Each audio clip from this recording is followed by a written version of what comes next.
गुरुर्ब्रह्मा गुरुर्विष्णु गुरुर्देवो महेश्वरः गुरुः साक्षात् परं ब्रह्म तस्मै श्री गुरवे नमः तस्मै श्री गुरवे नमः तस्मै Shri Gurave Namaha.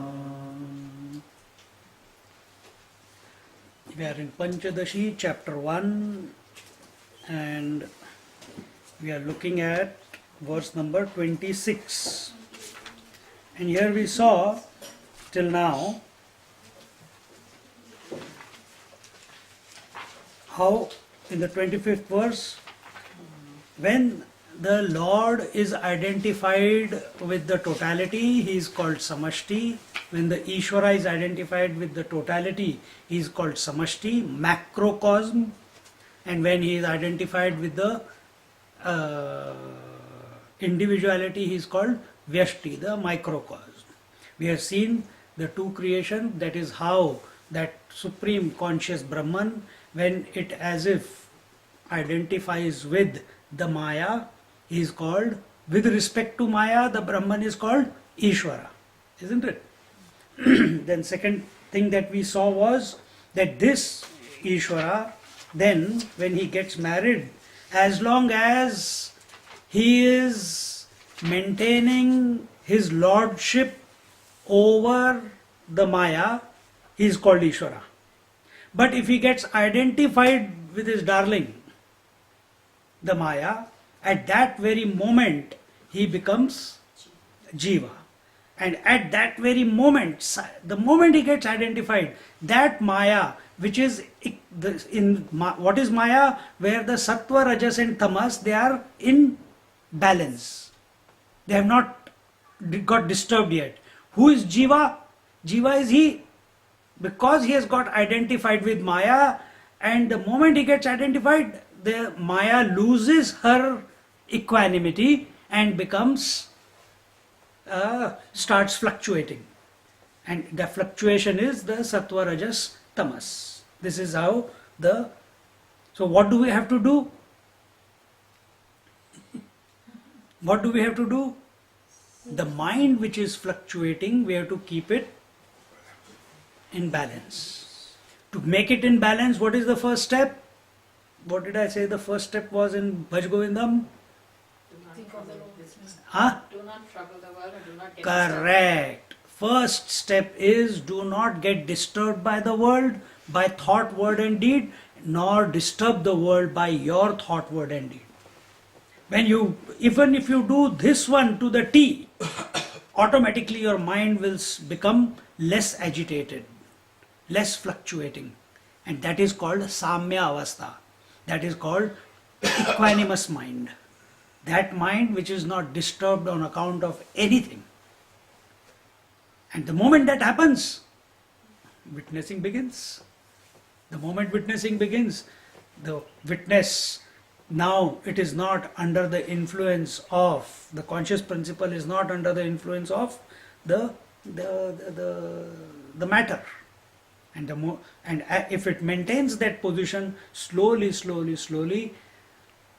as the matter, which is nothing but mind, because it was fluctuating and it starts balancing, it starts expanding and it becomes the total. And that same witness, initially it was witnessing the individual, that same witness now witnesses the total. As when it is witnessing the individual, there was a possibility for him to get attached to the matter. But if he can maintain that position of awareness again and again and again, slowly he finds himself to be the not other than Ishvara. In this way it was told, and then it was also told that the Ishvara creates the five great elements: space, air, fire, water, earth. And out of that we saw how from the collective sattva guna, mind and intellect was created, and from the individual sattva guna, the space, air, fire, water. From the space, air, fire, water was created by the Lord, and out of that the sattvic aspect of space, air, fire, water, earth. Now, of these five elements, there is a collective aspect and there is a individual aspect. Out of the collective aspect, collective sattva guna of the five great elements, the mind and intellect were created. And out of the individual, sattva of the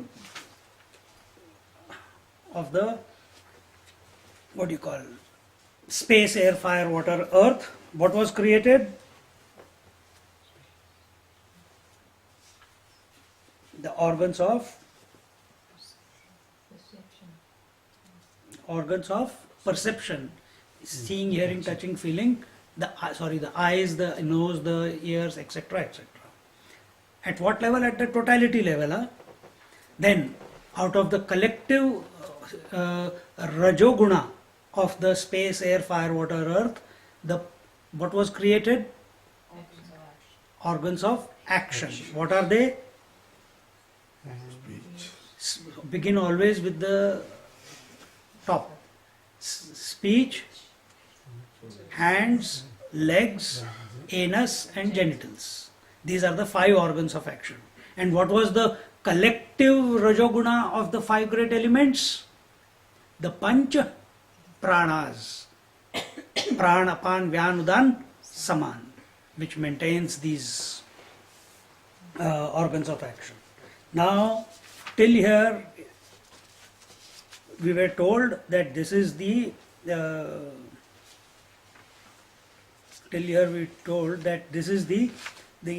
samashti and the vyashti with all this. Now, what happens the third stage? What happens to how is the space, air, fire, water, earth, these five great elements, how do they go about and create the various objects? Till now the objects have not been created. It's all happening at the subtle level, the sattvic and the rajasic. Tamasic level it has not come yet. So we have seen the collective aspect of the sattva of the five elements, individual sattva of the five elements, collective rajas of the five elements, individual rajas of the five elements. Now we are coming to the tamas. Having thus explained the creation of samashti and vyashti, macro and micro, the third stage in creation is now taken up. The location of the instruments of experience, bhoga sadhanam, and the objects of experience. This is the effect or karya of the tamoguna. Verse number 26. Tadbhogaya punarbhogya, tadbhogaya punarbhogya, bhogayatana janmane, bhogayatana janmane, panchikaroti bhagavan, panchikaroti bhagavan, pratyekam viyadadikam, pratyekam viyadadikam. For the experience of the jiva and also for creating the objects of experience and the house for living for the jiva, the Lord grossifies each of the five elements like space, etc., etc.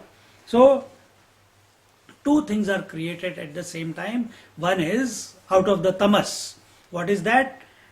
One is the bhogya vastu, means the objects of enjoyment or objects of experience. What are the objects of experience?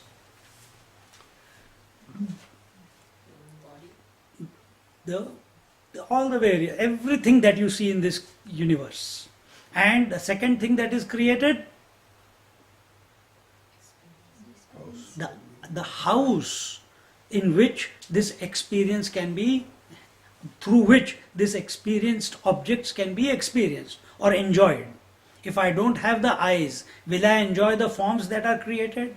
If I don't have the nose, can I enjoy the various fragrances? So ayatanam, the house. If we do not have this body, we cannot enjoy this world.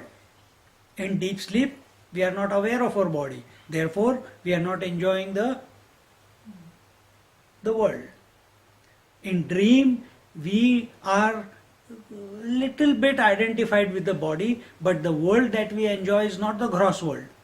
Which is the world we enjoy? The subtle world, the dream world. So here, Bhagavan Vyadadikam, Bhagavan Vyadadikam Pratyekam Pancha Karoti.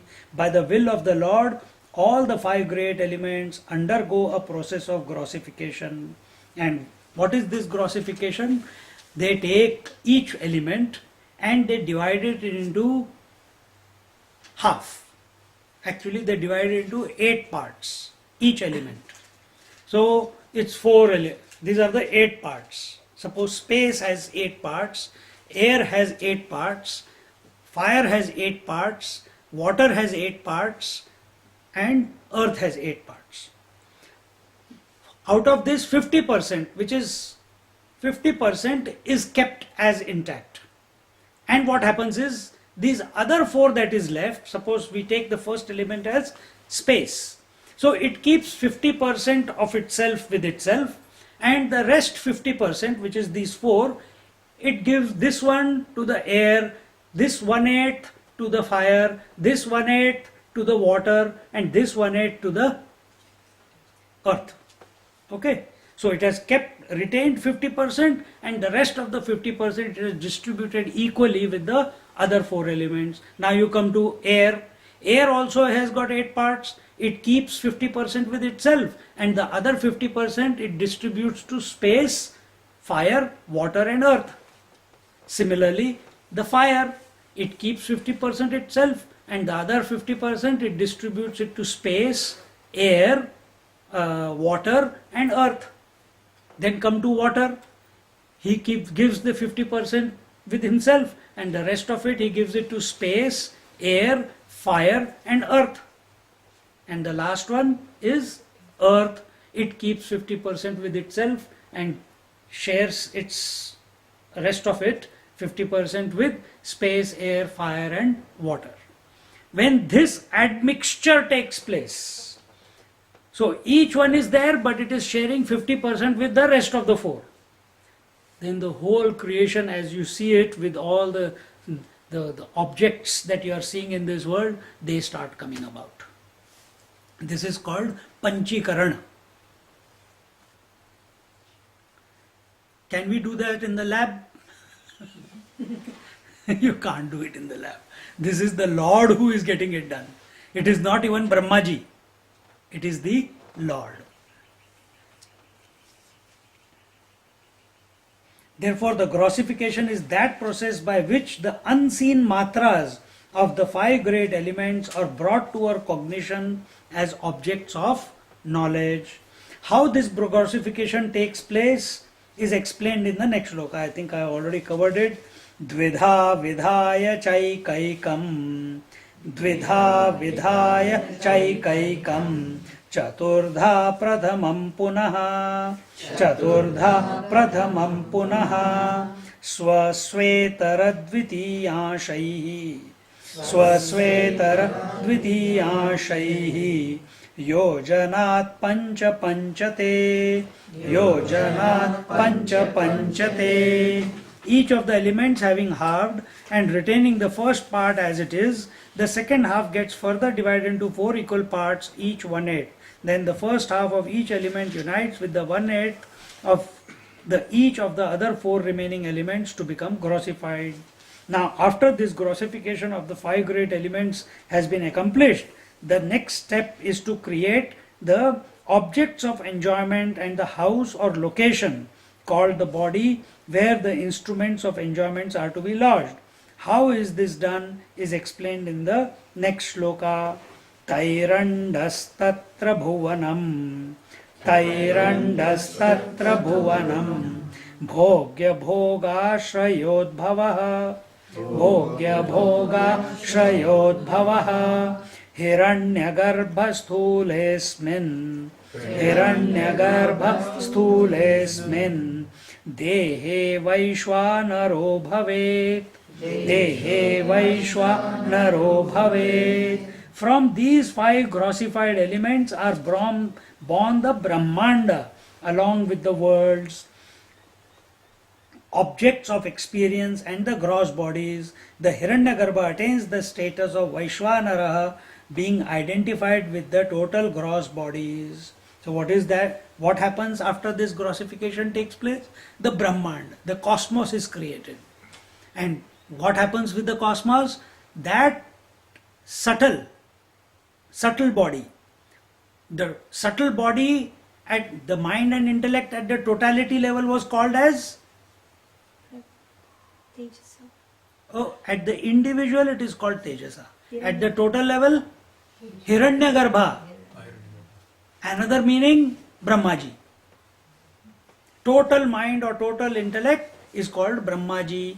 He gets identified with the total cosmos. Brahmaji did not create the 5 great elements. He just gets identified. How? Just like we also get identified with our dream.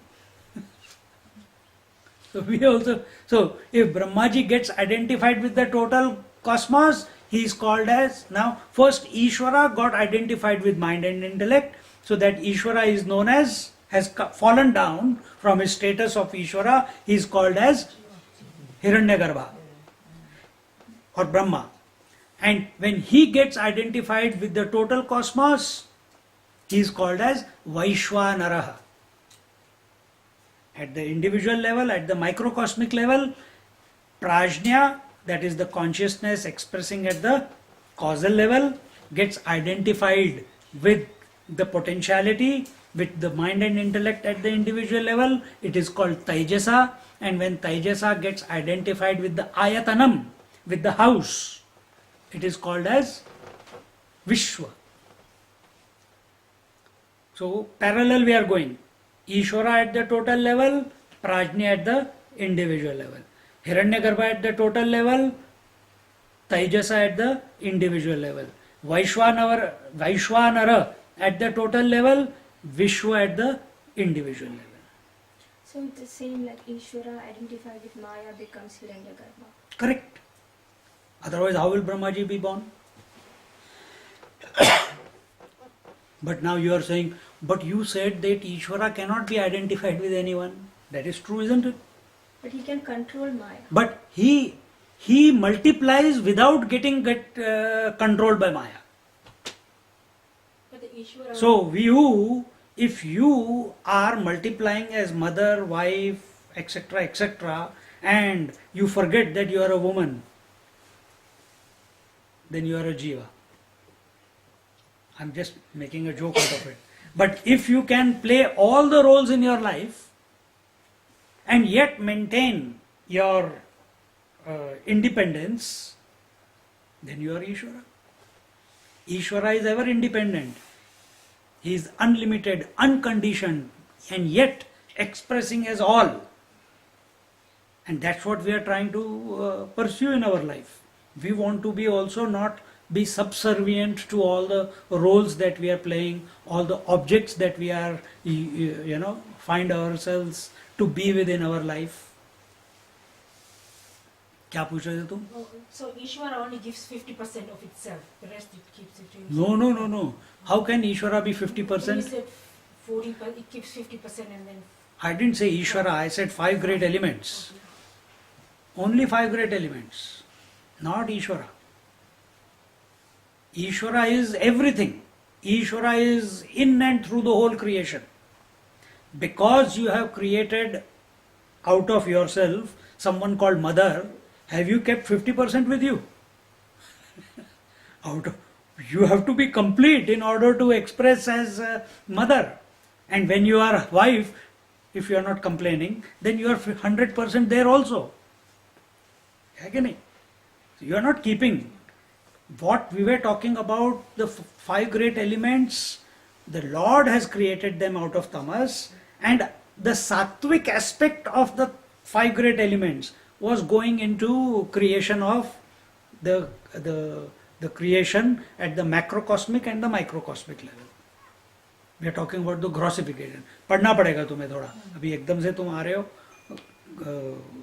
This is very very basic knowledge that every person who is studying scriptures needs to know, because it gives you a sort of semblance how this creation came about. Otherwise, most of the time people are only lost in this. How did this happen? How did that happen? How did I come here? How did I not come here? This is how it happened.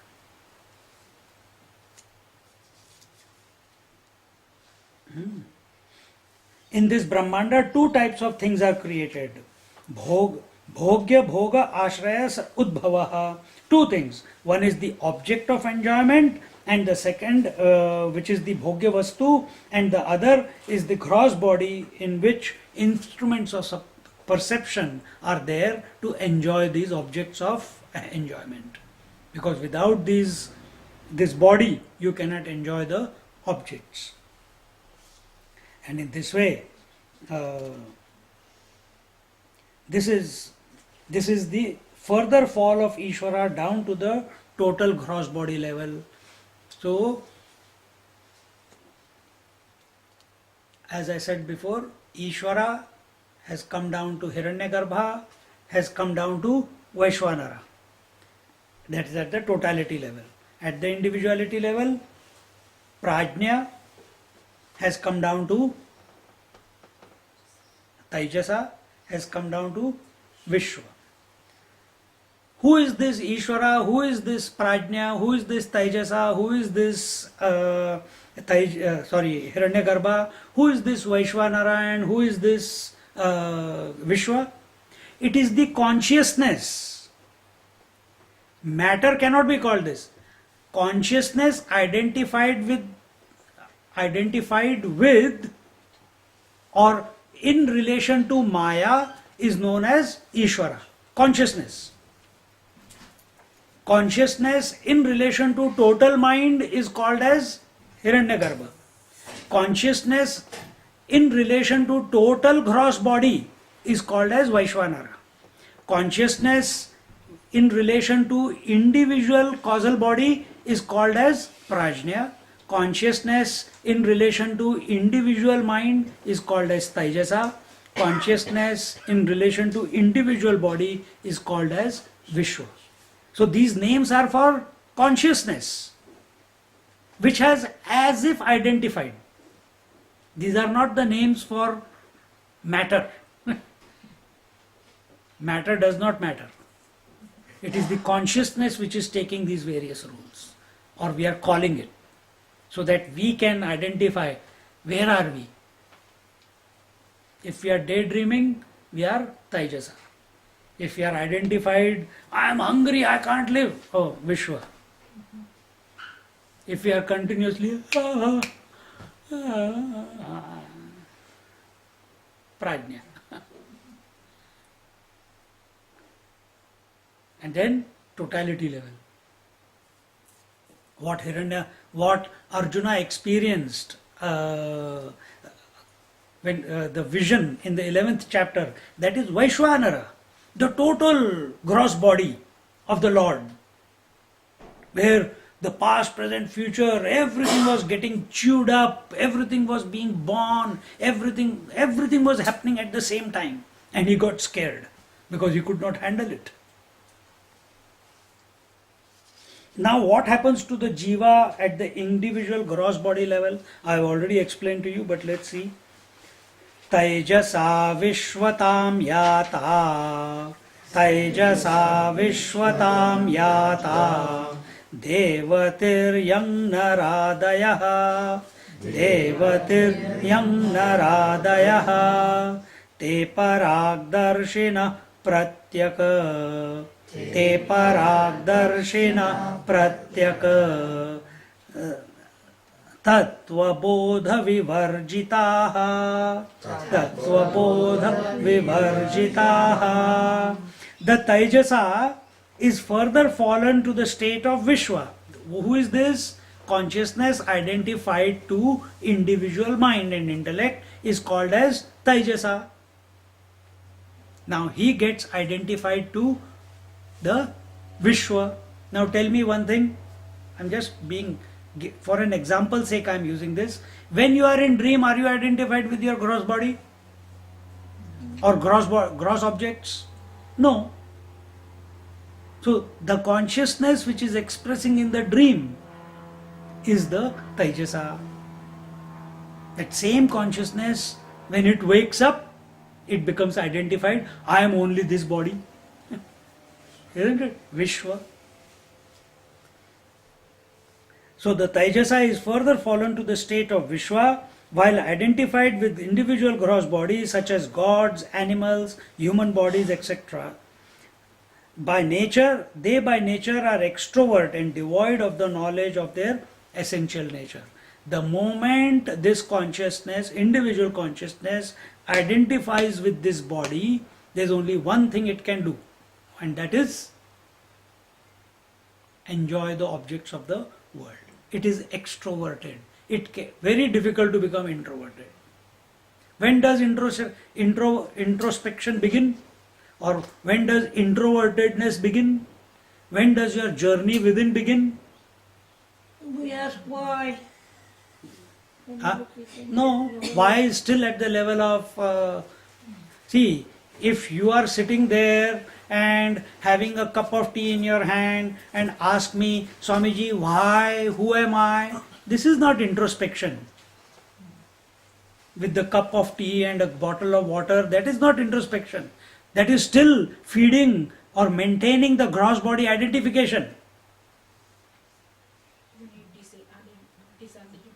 Only when, from the yoga point of view, when you have crossed the heart chakra.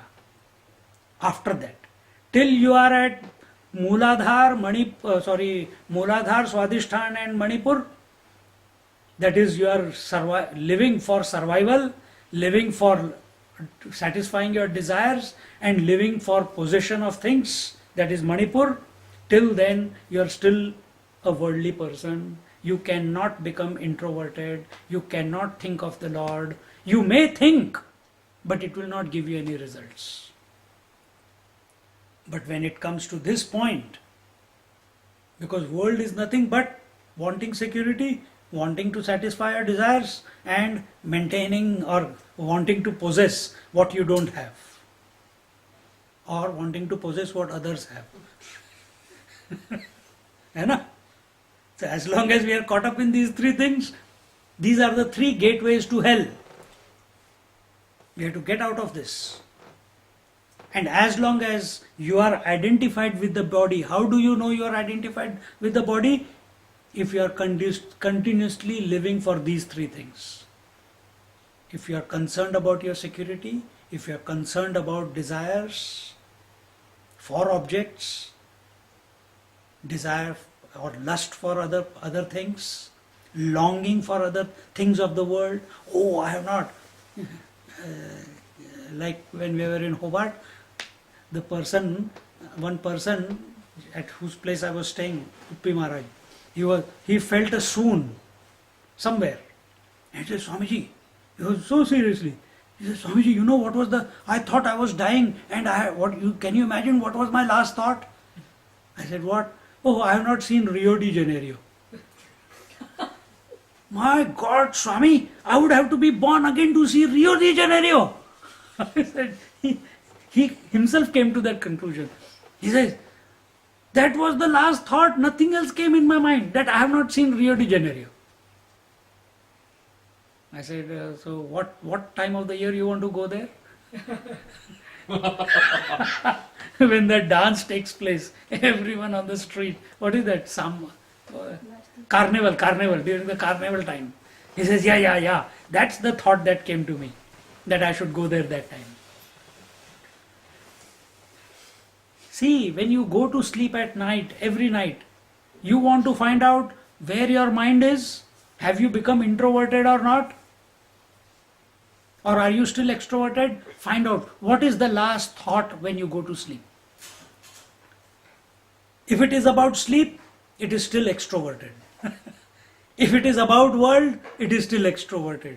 If the thought that take why before sleeping, if you are thinking, doing your japa, Hare Ram, Ram Ram, Hare Hare, Hare Krishna, Krishna Krishna, Hare Hare, and you are chanting your mantra, or you're chanting Om, or you're thinking of some contemplation and thinking about that, or chanting some mantra, the sleep comes, then it is a different story. But if you're thinking that you need to do something in this world, that I have to remember to pay the bills, that I have to tomorrow morning I have to get up early to make breakfast, that I have to take the children to school, that I have to go, with all these thoughts, if you go to, you determine what was the last thought. See? Swamiji, Oh. is it not the inner journey begins when we are exhausted with being extrovert, looking for happiness in the world and not getting anything or not permanent, and then we start looking in a different direction? Have you become exhausted? Yeah. Huh? Yes. Mentally or physically? Mentally, physically. No? Okay, I'm being devil's advocate here. If you have become introvert, why are you here? Why did you travel all the way from your home till here? Seeking. But what I am teaching you that you should seek is already within you. So why you came all the way extrovertedly, driving the car, maneuvering the traffic? So yes, compared to your past life, you have become introverted because you are seeking satsang. But this is not the end. Relatively speaking, we should go further within. Now why are we going to retreat? So that we can we don't have to come and go. We stay in one place and dive deep into it. A moment must come where we are absolutely comfortable with ourselves, where we are absolutely 100% sure that whatever is required for my sadhana will be revealed from inside, and you know that when it is revealed you will catch it. That ability must come. That will give you a independence. Otherwise continuously we are seeking it from outside. Either we go to a statue in a temple, or a cross in a church, or we go to a teacher and hold his feet, or today we caught Pancadasi, tomorrow we catch Gita, the next day we catch Amrit Anubhav. This way we keep doing text after text. There is nothing wrong in doing that. But to become dependent on them, anyway, it's better than going around and sitting in casino. But sometimes it's necessary to reinforce, though you already know it. True. No, that's why I'm saying it is better than going and sitting in casino or watching a movie. It is better. But these are only the means.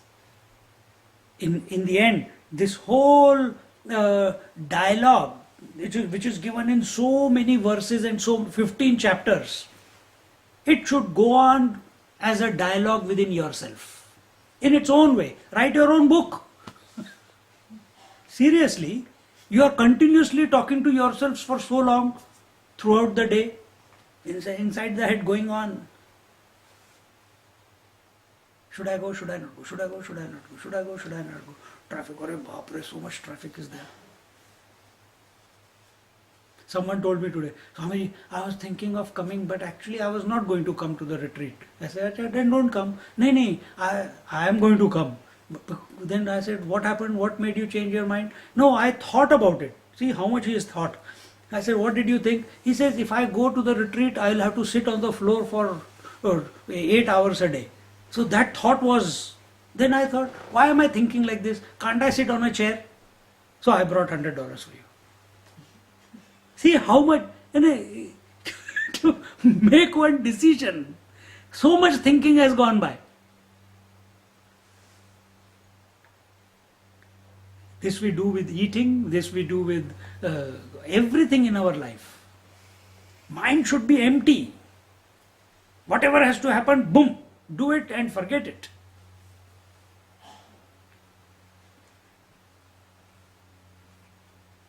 If you have to go back to anything again to understand that when you heard it or when you read it, you were not 100% available to what you were studying. Then why are we, Swamiji, that means you did not understand? 3 times, third time you are doing the chapter 1? Huh? Why you are doing it 3 times? Why you are also doing 3rd time? No, uncle is doing 3rd time. You are doing 3rd time. Second time. He is doing 3rd time. Why you are doing 3rd time? Still I didn't get full understanding.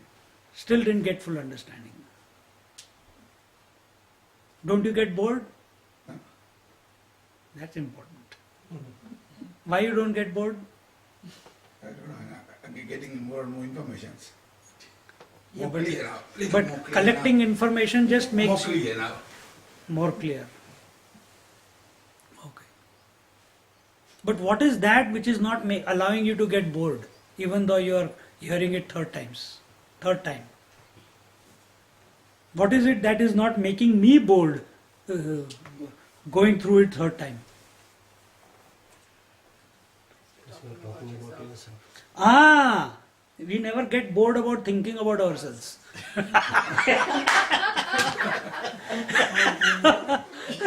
So, even though I am reading the book and looking at the various verses, but my attention, the reason I am not getting bored, because I am not looking at the textbook as an object, the information that is being imparted, I am not taking it objectively, I am taking it subjectively. Therefore, there is no boredom.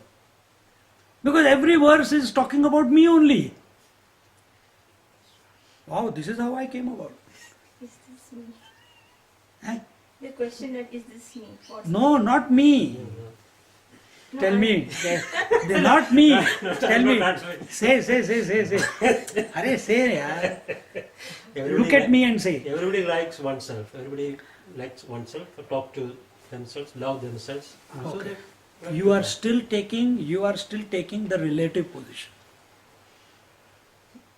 That's not the answer that I was going to say. First I said it, that I'm talking about me. But then what is, it is reminding me, this mind and this is how created the creation. This is how I created the whole creation, So you take the position of the consciousness Total. itself, yeah. of the total. So I'm not subjectively does not mean that I'm the jiva and now I come to prajna. No.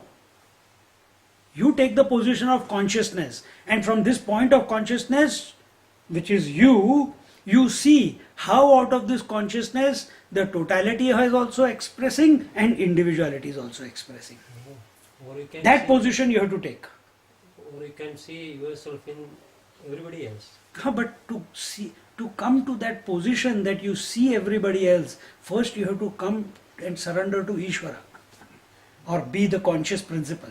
If you are not, by looking outwards, your vision can never expand. You have to go within. Therefore, the topic of introvertedness. She also wants to contemplate.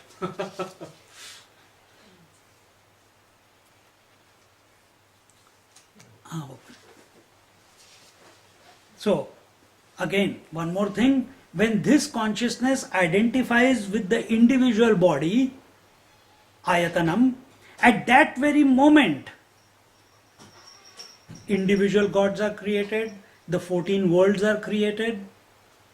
14 worlds was before, when the total, that is the cosmos.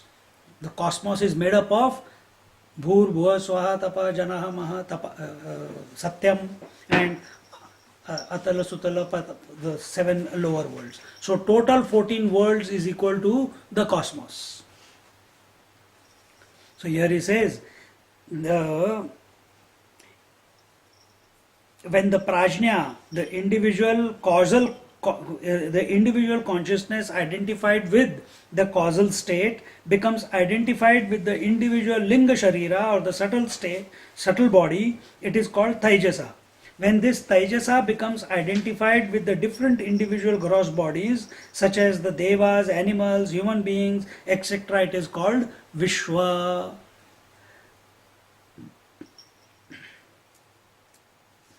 Thus, Ishvara is one because he has no differentiation, although differences exist. Now, remember one thing, till now, ego is not born.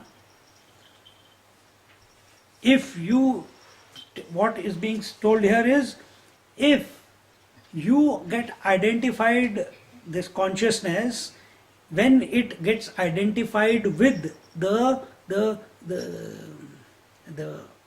house, the gross body, it is okay. Who is Vishwa? The Jiva who is identified with all the gross bodies.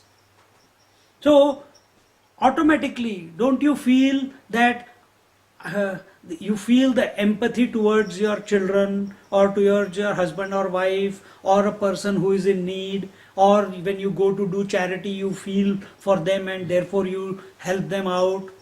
What is that which is making you do that? It is this, your feeling of identification with others. Even if you come to the Jiva hood, Jivatva, Jiva principle, it is okay. Because this Jiva principle is the conscious principle which is identified with all the individuals. It is the same Jiva which is expressing through everyone. So you will feel the same. Jiva is not ego. Please be careful here. Who is ego? The ghost. Jiva is not the ghost. Jiva is a phenomena which is taking place. So this is a phenomena which is taking place. Then where is the ego in this? So consciousness goes through the causal state, identifies with mind and intellect, identifies with the body and the various objects. That is its job. Then where is the ego here? Ego is the one which says, I am only so, I have this past, this is my aspiration. The one who carves out a separate identity for himself. Amanda, when you feel your own being and you know that same being is the totality, how can you identify it with somebody else? Because it is the same thing. Say that again. How can you identify, if you are one with the totality, how can you identify with the? No, when you feel your own beingness without ego sort of attached to it, then aren't you really feeling the same being in everybody else because there's no differences? Technically that is correct what you are saying. Technically that is correct.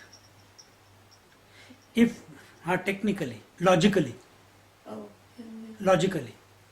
are you not feeling oneness with all the limbs in your body?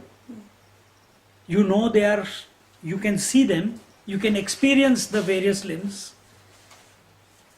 but you feel the oneness. When this arm feels hurt, you feel hurt. When this toe hurts, you feel the hurt. When your teeth bites the tongue, you feel the hurt. You yourself are the biter and you yourself are the bitten. Both you are, isn't it? You go through the emotion. I did it to myself. How foolish I am, isn't it? Same thing goes on in the outside world also, when you identify the total. Cannot be worked out by the mind. Individually you can work it out. I'm giving you this example. But how will it work out? Then you read the biographies of the great masters. Swamiji, when there is some we like us or we love us, the body, mind and intellect, that's natural and even we understand, but in an outside person, even an unknown person suffer, we feel sad about it. Which one gives that sadness, the feeling? Is the oneness principle the mind, the moment, or? That sadness which you are feeling if you want to know the truth, Yeah. you are feeling sadness because you are pitying yourself. You pitying others. No, really it is your own pity which is being superimposed on that. Thank God I am not in that position having leprosy. Because I am not having leprosy, oh poor fellow, let me help him out. This is how our ego functions. But if you are seeing, if it is Mother Teresa, she doesn't feel whether he is a leper or no. She will go and hug everyone. She will not give donation. She will go and clean up. She will go and heal them. She will take care of them. She will hug them. Isn't it? Can you do that? Why you can't do that? You know? Separation. You have not disidentified from your own body yet. That is why you can't do that. It's a big task to go beyond body identification. To say that I love the world, I feel for the world, I'm compassionate and one with the world, and maintain body identification, forget it. You're being a hypocrite. I'm not saying you, anyone. That person is being a hypocrite. Then what does it mean? When you disidentify from the body, your own body, then it will be a natural expression. It will not be a practiced emotion that I have to feel something for them. It will keep expanding. And that expansion is not that I have to go and do something for the world. The Lord will give you enough chances to grow further, to practice that feeling of oneness with everyone. Once I said that, I said I love the world, and you got really CEO about it, and I thought, I wonder why you got like that. Got And what? See, what from past you get? You tell me what you are thinking right now. Right now I'm thinking that the question I asked you before, You are going into the past. Right now what is going in your head? that's what's going on. Because don't go into the past. I tell so many things so many times depending upon how your mind is at that time. Right now what is going on?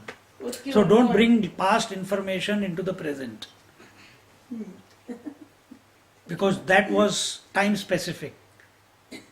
What was happening at that time in your mind and what context you were asking, so you got that particular answer. See? Because my point is not, you cannot tell a small child E is equal to mc square. He has not even, teacher, what is E? What does equal mean? What does M mean? You cannot tell that person. When you teach a small child to learn alphabets, you tell him THE, the, CAT, cat. No. Acha, mummy, I come to know. Acha, write psychology. Gone. Can't. He has to begin with 2 letters, 3 letters, 4 letters. And when the strength has built up and his imagination is clicking in, then you give him difficult words so that he can digest that. No, I still want to know what cat is, CAT.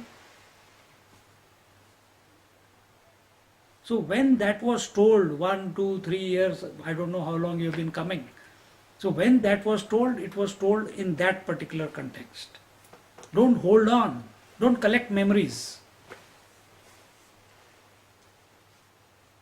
You have grown.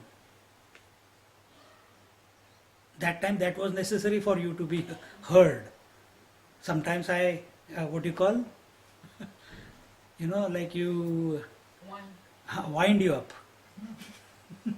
So that you start thinking.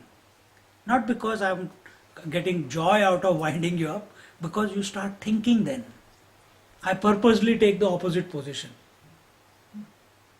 so that you start thinking, so that you challenge. I am like a challenge. I am a challenge for you. And you start thinking. That has brought you, I'm not saying because of me, but because you challenged yourself, you don't challenge yourself to the extent that I can challenge you. And that brings about growth. When there is friction, there is growth. When there is friction, the fire out of the wood will come out. So these words, sometimes they act as friction. Every time it is nice, sweet, you are lovely, you are consciousness, you are this, you are that. It does not work. All that is good, but sometimes bang happens. And in that moment, if there is a doubt coming, understand friction has started working. But it is for the good, because it will. You're thinking at a different level altogether now.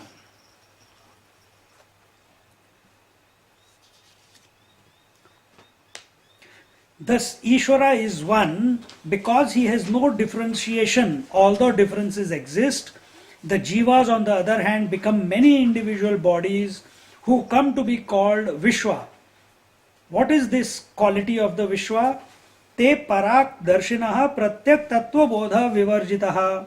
By their nature, the jivas are extrovert and have no knowledge about their own essential nature. So, are you a jiva or are you a Ishvara right now? Huh? Jiva. What are the various stages in jiva? One jiva is extrovert, another jiva is introvert. Isn't it? Till when will he be introvert, jiva? Till he reaches the stage of? Huh? No.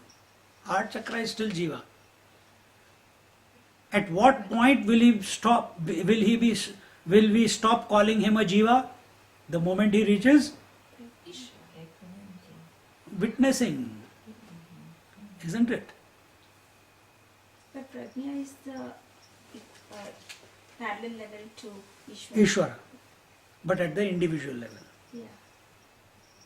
So that's 100% sattva. Sattvic. Or is there the level where all the three should be in equilibrium? Prajna? Yeah. Prajna is the consciousness which is identified with the causal body. So what is causal body at the individual level? Rajya. Deep sleep state. Deep sleep, yeah. So is it sattvic? No. It is not sattvic. So is there No, because Ishvara is 100% sattva? sattva. So if Prajna Actually is speaking, equivalent to Ishvara is neither sattva nor rajas nor tamas. Through sattva you can get to Ishvara. But Ishvara principle is independent of sattva rajas tamas. Therefore he is the master of sattva rajas tamas. So it's related Correct? to Maya. Huh? The gunas are related to Maya. To Maya, not to Ishvara. And if you say Ishvara is sattva guna pradhan, then you are bringing him down one level. He is the master of Maya.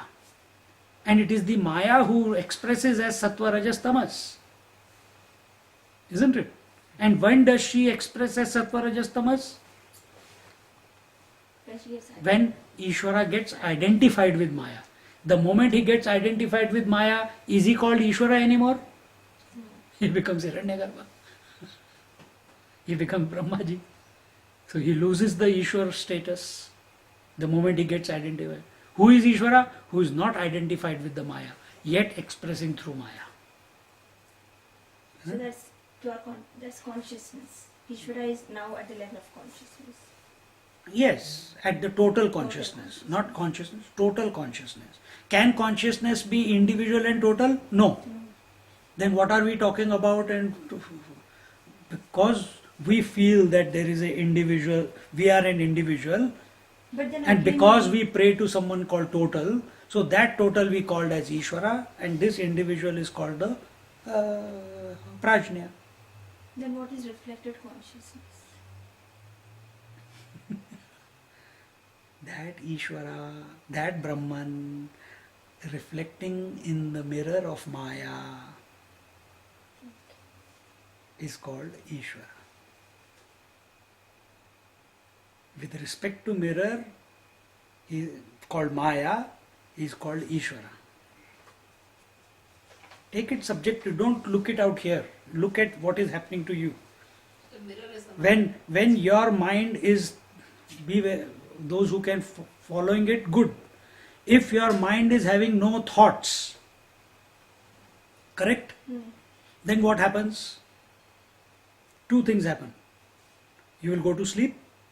Second is you will go to the other option. You go to Samadhi. Samadhi. What happens in Samadhi? It's not that you have gone beyond mind. Your mind is still there. But there is no Sattva, Rajas, Tamas which expresses as various types of thoughts. So mind is empty. You are there. Exact reflection. That leads to Samadhi. The It's a great joy. thought-free state. Thought-free state. Pardon me? Nischala Nischala tattvam. Nischala tattve jivan mukti. Bhaj govindam, bhaj govindam. So your exact reflection is there. Who is reflecting? The individual, isn't it? Individual is All individual. individual. So when you are consciously bringing the mind to a standstill and you see your own reflection, it takes you into Samadhi, you come to know that you are the Atma. In deep sleep what happens? You don't know that you are Not conscious. conscious, so therefore it is called Prajna. That same consciousness gets identified with the fluctuation of the gunas. What is that state? The dream state. So the consciousness who's identified with the dream world is called Taijasa, which is called the dreamer. Then same consciousness then comes out of the dream and gets identified with this body. It is called Vishwa. And with this body comes the recognition that there are many, many bodies which are separate to this body. Isn't it? Was this option available in the dream? No. Was this option available in the causal state? No. So this drama is happening at the individual level, at the microcosmic level and the macrocosmic level. But it's all everywhere the consciousness is identified. Now if you will say, if I can, then is Ishvara reflecting him, seeing his own reflection in the total Maya, the total mind? You can say that. But which mind? Which is unfluctuating, in which Sattva, Rajas, Tamas have not started expressing yet. So so that is from Ishvara's point of view. From your point of view, if you want to get there, what do you have to do? You have to sublimate Tamas, you have to sublimate Rajas, you have to come to Sattva, put your attention on the Ishvara or on the Brahman or the reality, then even drop the Sattva, and there you are. Because that's the only way you can get out of the mind, otherwise you will not. So when you're in Samadhi, you can be a witness of all the three states. You are. Okay. There's no other not all the three states. All the three states are only in the mind. Samadhi is that wherein in the mind there is no fluctuation. No, three states as in the Prajna, Ch, Taijasa and Vishwa. Huh. You can be a witness once you reach the Samadhi state. Can you be conscious? How can you be? You have reached Samadhi only because they have all subsided. Okay. In a matter of language we use that. But you think of yourself, when you are in sleep, are you aware of the other states? No. So when you are in Samadhi, will you be aware of the waking state or the dream state or the deep sleep state? No, not possible. There's only present moment available. You're getting what we are saying? Or it's too much? It's concentration. It requires deep concentration. It is not for the faint hearted. So, Requires very deep concentration. Samadhi is pure sattvic. Has to be. No, No. beyond sattva. So Swamiji, what is Turiya Avastha? Turiya Avastha is beyond all the three avasthas. Ishvara is in Turiya Avastha. When you are in Turiya, the Sattva, Rajas, Tamas have calmed down completely. Got it. Look at it another way. Tamas is expressing as deep sleep state, Rajas is expressing as dream state, Sattva is expressing as the waking state. Okay? Only through waking state you can come to Samadhi state. Correct? From deep sleep you cannot go to Samadhi. From dream you cannot go to Samadhi.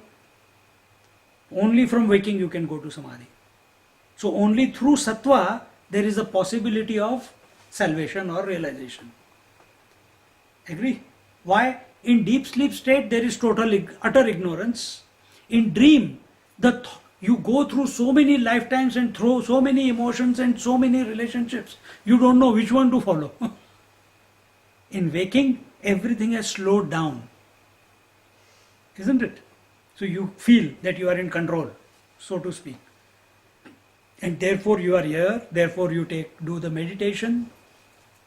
So what happens when in the waking state, which is an expression of the Sattva Guna, that we do our exercises and come to Samadhi state, we have even subdued the Sattvic state.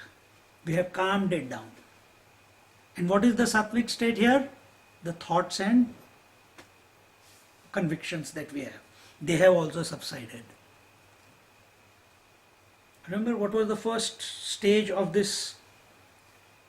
That when the Sattva Rajas, when the Sattva at the total level expresses as the mind and intellect. That mind and intellect is at the totality level and the individuality level. So that's what you are doing. You are in the Sattvic state. This is Sattvic state. See?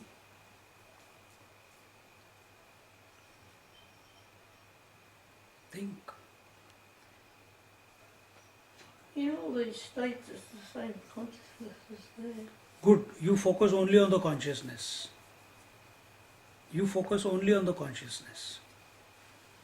If everything that I have been telling just now, if you are looking at it in front of your eyes and trying to create a chart, very difficult. If you take a subjective position and you think that this consciousness that I am alone is the Ishvara, this consciousness that I am alone is the Jiva, and from here to the individual creation and the total creation are starting. So at the Sattvic level, this is the Ishvara, Hiranyagarbha, Vaishwanara, here Prajna, Taijasa and Vishwa. This is all my expression. This is all my expression. Then I can't explain. I cannot. What you are feeling, or if any one of you is feeling that this is too much, I also felt that way once upon a time. I don't know how I am able to explain. It's so clear to me now. I cannot say that I have studied it too much, so deeply, but things have just kept on clicking over the years. Just kept on clicking. As long as you take the subjective position, not objectively. Don't look at it objectively. And don't get, what is the word, flabbergasted in your head. That, oh my God, so many words. What is this? What is that? What is... No, keep cool. Do not disturb the world. Do not get disturbed by the world. First step. Do not get disturbed by the thoughts. Do not disturb the thoughts. Let them fall on your ears. Let them, if they leave an impression, let them leave. If they don't, let them not. Just be available. That's all. And not depending on the mind. Don't depend on the mind. Important thing we keep saying, when you are listening to satsang, put your attention on the consciousness because of which listening is possible. Then understanding takes place without you trying. Those people who make dishes out of looking at a recipe book, whole life they need a recipe book. But if you have tried it once or twice and you have learnt, and you are not dependent on 1 gram or 2 gram or 1 spoon or half a teaspoon, how much you have to put.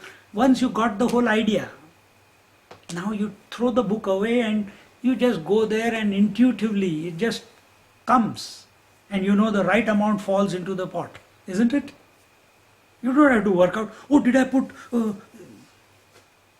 This thought came to me today. I was making the dal and I put the salt. And I took so much. This is too much. Then I emptied it half. Then I took, no, this is also too much. And I put. Then I tasted. Then I just went in and I'm looking at the dal and the hand is looking, eyes are from the corner, they're looking. How much salt is there? And then put something. And the taste came out nice. Now, how do I know how much is required? It's intuitive.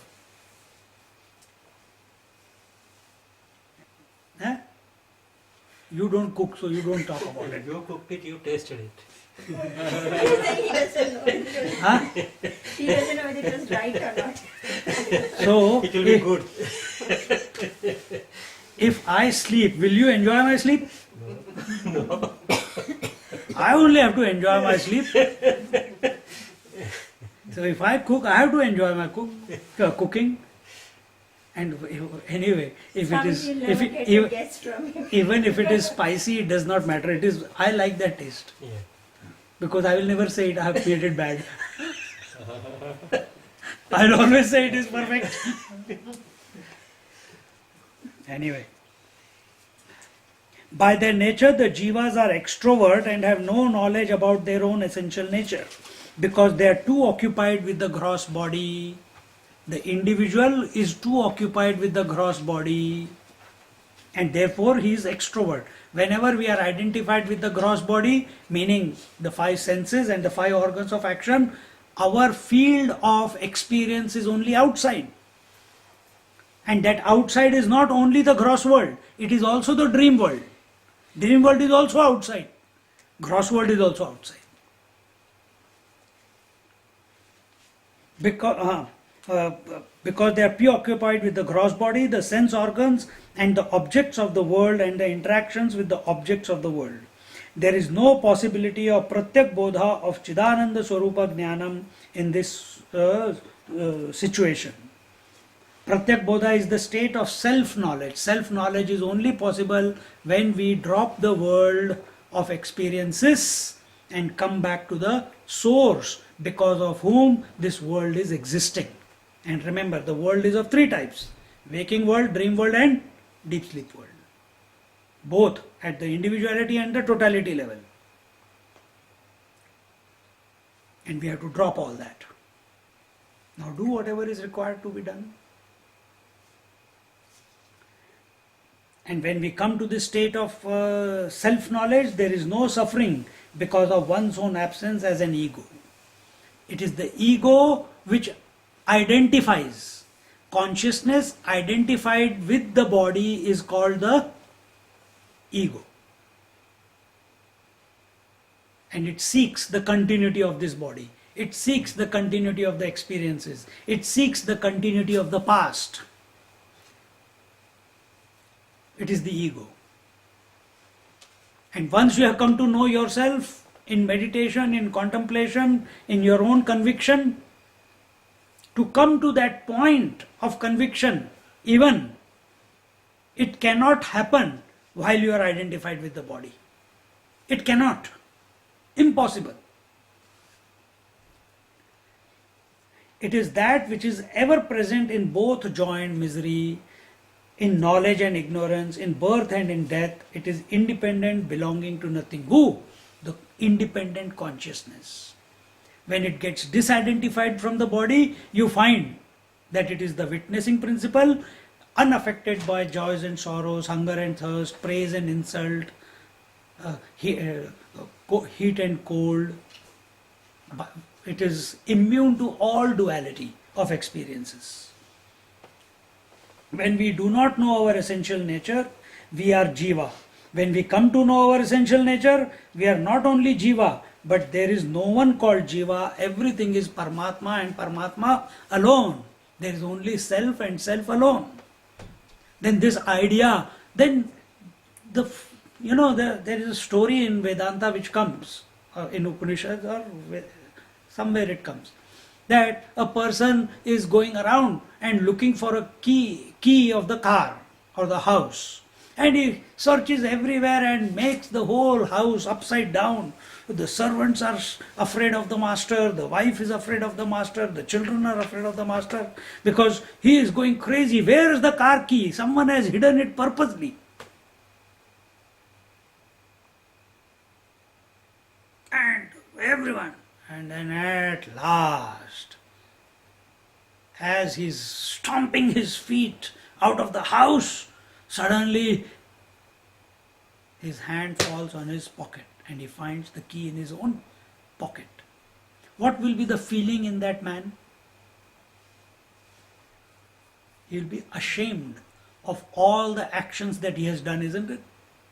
That he blamed the servants, he screamed at the children, he screamed at his wife, he created such a big havoc and raised his voice, was angry with everyone, and in that the disgusting behavior that he presented, and then he will be ashamed of everything that he did.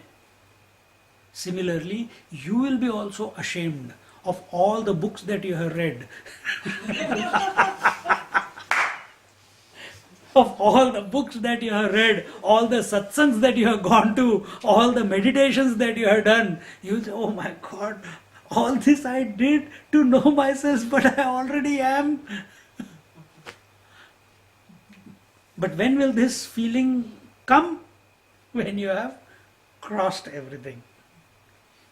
Then, see? Then there is no question of identification. There is no question of jivahood.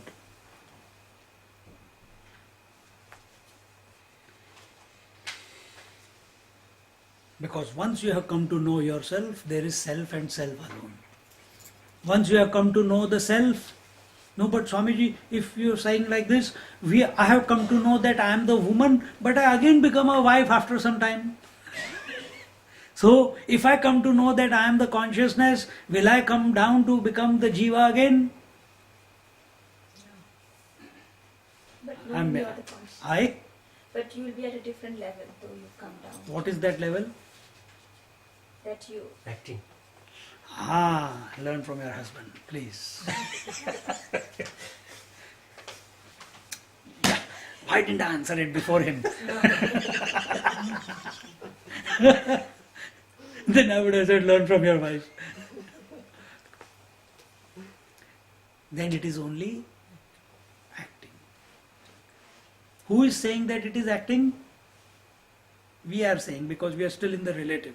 From his point of view, there is no question of acting also. He is just doing what is required to be done. It's not even saying that he is doing. It is happening. It's all happening. Then he does not decide that I have to be a wife now, I have to be a son now, I have to be a husband now. No, the roles are there in the mind, the default responses are there, and they all keep playing out. But he does not lose himself in those roles. That is important. Because he is not identified anymore. All those roles are in the mind. Swamiji, is that the time that you can say that you are not responsible for your actions? Yeah, even if you murder, you are not responsible. No, I just want to know. No, I'm serious. No, because in I think in Bhagavad Gita there's a shloka where they say that you are not the doer. Yeah, you are not the doer. So at what level can you not be responsible for your actions? Like see when we say something to someone, No, he's afraid. He has to get home. He will get it if he answers. if you tell someone unknowingly you hurt them, okay, so there you're not responsible for your action. But knowingly if you do something, If you have come how to can know, you not be the doer then? if you come to know yourself, right? Yeah. No word out of your mouth, no actions out of you will happen which will create a guilt in you. Every action, every word that comes out of you will be for the benefit of the society, relatively speaking. If you know yourself. If you know yourself, So you have to reach that stage. only That's that what- stage. That's what I was So if you are thinking, I think I have reached that stage, I think I should correct that that's what- person. That's Wrong. the next question. That cannot be. That cannot be. That cannot So happen. then you cannot So apply one- that in. No. At One must put all energies to know themselves, and from the knowledge of the self, allow the Lord to use this equipment to benefit the society in whichever way He wants to use it. It may be to only cook dosas, that's okay, but there will be no boredom for you cooking dosas. He's chosen me to speak about this. I never get tired of it. You have never seen me bored in any class. Now we'll have over 20, 30 lectures, meditation and lecture. So many times we have had 6 days retreat. From the first lecture till the last, I'm still on the go. How can that be possible? How is that possible? What makes Mahatmas go all around the world year after year after year giving lectures? Why don't they get tired? यार बहुत हो गया, I've done enough. The world is like a dog's tail, never becomes straight. I think I'm wasting my time. Let me sit down and meditate. No, the Lord has chosen him to be that way. Yet there is another Mahatma who is living in the caves. He does not come out of the cave. Sits there only. Lord has chosen him to be that way. So you don't decide, but your presence, wherever you are, has to bring auspicious to everyone around you. Now auspicious does not mean that everyone will be, oh, how nice it is, my mind is absolutely calm. Some people will come to you who totally hate you also. But that is the treatment that you are not doing. In your mind, there is no animosity towards them. But just by looking at you, they hate you. But you are not affected. But that is the treatment that he needs to come out of that particular emotion. I told you the story of Udiya Baba, Swami, teacher of Swami Akhandanandji Maharaj. He was sitting in Vrindavan, sitting on a platform giving lectures. His legs were all stretched out to sevaks. They were devotees, they were pressing his feet, and he was old, in his 70s or 80s. And he was sitting there, just cushion at the back, and the pravachan is going on. Suddenly this fellow who was on the left leg, who was massaging, he felt a call of nature and he went away. He said, I'm coming back. Went away. But when he came back, he saw that someone else had taken over his leg. His leg. This is the thought that came. That my leg has been taken by someone else. Now I cannot go back there. And he felt disgusted in this feeling that I thought that it is my leg. It is Swami's leg. And at that moment something happened. He says the root of all this problem is this Swami only. He went below the platform, picked up a pickaxe and cut open the head of the Swami in two. Right in front of hundreds of people. It happened in a split of a second. And that Udiya Baba, when his head was split in two, the skull was split in two, the last word he said was Ram. Totally calm. No fear. And just the day before, he had told one of his close devotees, this is how it is going to happen tomorrow. Don't interfere. if I come to know tomorrow what is going to happen to me?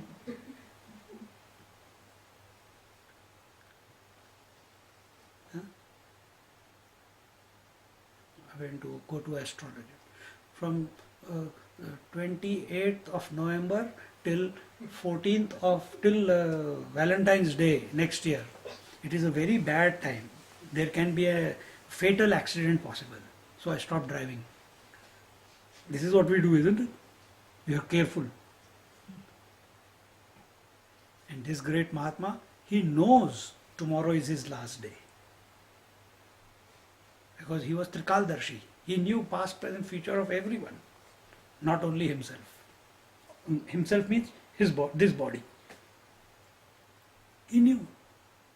Yet no reaction. He did not lose his poise. Have we reached that stage? See?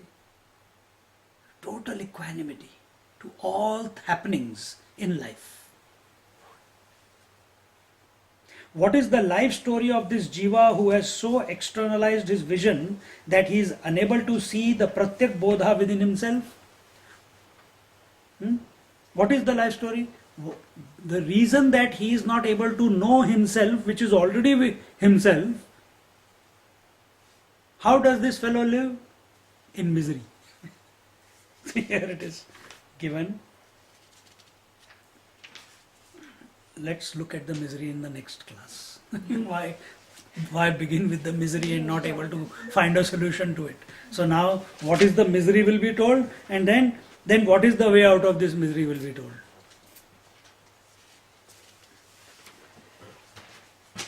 Om Purnamada Purnamidam Purnaha Purnamudachyate Purnasya Purnamadaya Purnamevavashishyate. Om Shanti Shanti Shanti.